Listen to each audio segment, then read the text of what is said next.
بسم اللہ الرحمن الرحیم نحمدہ ونصلی علی رسولہ الکریم۔ حضرت حکیم اختر صاحب رحمہ اللہ کی کتاب پیارے نبی کی پیاری سنتیں کا سبق چل رہا ہے صلی اللہ علیہ وسلم۔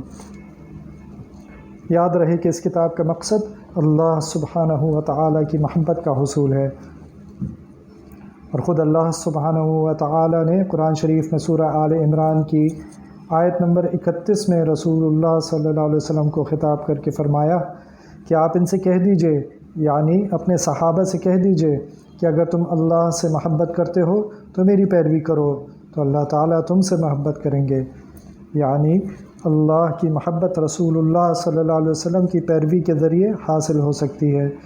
چنانچہ اس کتاب میں رسول اللہ صلی اللہ علیہ وسلم کی صبح سے رات تک کی سنتیں جمع کی گئی ہیں۔ اگر ہم ان سنتوں پر عمل کریں گے تو انشاءاللہ اللہ سبحانہ و تعالی کی محبت، ان کی قربت ہمیں حاصل ہو جائے گی۔ آج کا سبق نکاح کی سنتیں۔ نمبر 1، مسنون برکت والا نکاح وہ ہے جو سادہ ہو، جس میں ہنگامہ یا زیادہ تکلفات اور جہیز وغیرہ کے سامان کا جھگڑا نہ ہو۔ نمبر 2، نکاح کے لیے نیک اور صالح فرد کو تلاش کرنا، منگنی یا پیغام بھیجنا مسنون ہے۔ نمبر 3، جمعے کے دن مسجد میں اور شوال کے مہینے میں نکاح کرنا پسندیدہ اور مسنون ہے۔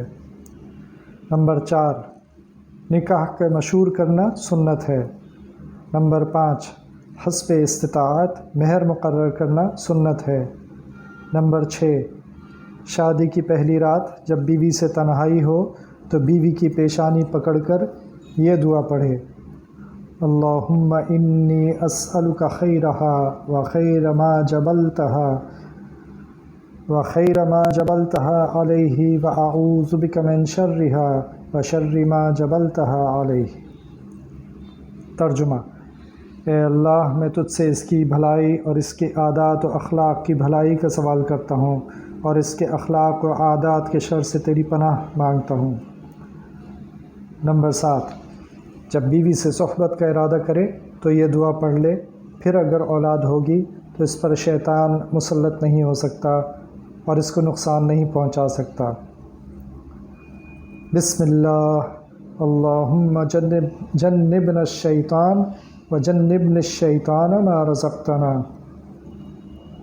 ترجمہ: میں اللہ کا نام لے کر یہ کام کرتا ہوں، اے اللہ ہم کو شیطان سے بچا، اور جو اولاد تو ہم کو دے اس کو بھی شیطان سے دور رکھ۔ اس دعا کو پڑھ لینے سے جو اولاد ہوگی اس کو شیطان کبھی ضرر نہ پہنچا سکے گا۔ ولیمے کی پہلی سنت یہ ہے: شب عروسی گزارنے کے بعد اپنے عزیزوں، دوستوں، رشتہ داروں اور مساکین کو ولیمے کا کھانا کھلانا سنت ہے۔ ولیمے کے لیے ضروری نہیں کہ بڑے پیمانے پر کھانا تیار کر کے کھلائے، تھوڑا کھانا حسب استطاعت تیار کر کے دوستوں، عزیزوں وغیرہ کو تھوڑا تھوڑا کھلانا بھی ادائیگی سنت کے لیے کافی ہے۔ بہت ہی برا ولیمہ وہ ہے کہ مالدار اور دنیا دار لوگوں کو تو بلایا جائے گا مگر غریب، مسکین، محتاج اور دیندار لوگوں کو دھتکار دیا جائے۔ شر الطعام طعام الولیمہ یدعى لها الاغنیاء ویترک الفقراء۔ ایسے برے ولیمے سے بچنا چاہیے۔ ولیمے میں ادائیگی سنت کی نیت رکھو، دیندار، غریب اور محتاج لوگوں کو بلاؤ، امیروں میں سے بھی جس کو دل چاہے بلاؤ، مگر غریبوں کو دھکے نہ دو۔ جو ولیمہ ناموری اور دکھاوے کے لیے یا لوگوں کی تعریف کے لیے کیا جائے اس کا کوئی ثواب نہیں، بلکہ اللہ تعالیٰ کی ناراضگی اور غصے کا اندیشہ ہے۔ اللہ تعالیٰ ہمیں عمل کی توفیق عطا فرمائے۔